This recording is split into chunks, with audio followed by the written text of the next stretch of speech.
Good morning is a phrase that I do with the emphasis placed on the ooh. It is something I say as the night turns to day and I'm ready to try something new.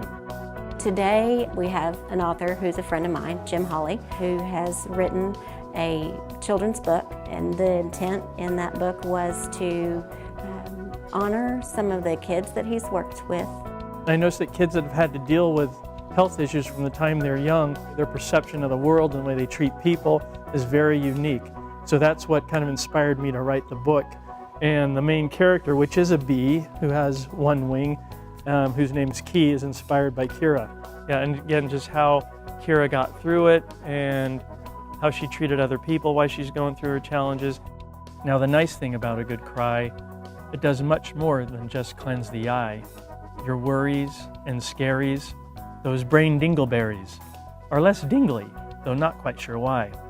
He did share that he intended to write a Dr. Seuss-ish type short rhyming book, but then it expanded as the story developed. And then what it mirrored is much like our lives, is that in the beginning of our lives it's relatively simple and Dr. Seuss-ish, and that becomes a little more complicated and complex. And so the book moves from rhyme to prose.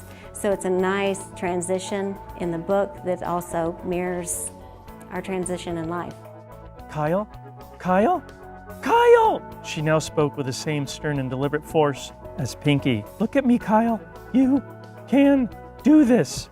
Everybody does have challenges, and that's one of Jim's messages, is that we face struggles throughout our whole life, and everybody has different ones. And you might be a bee with one wing, or you might have some learning challenges or a sickness that you're battling, but the point is to face those challenges with strength and courage, and recognize that you don't do this journey alone.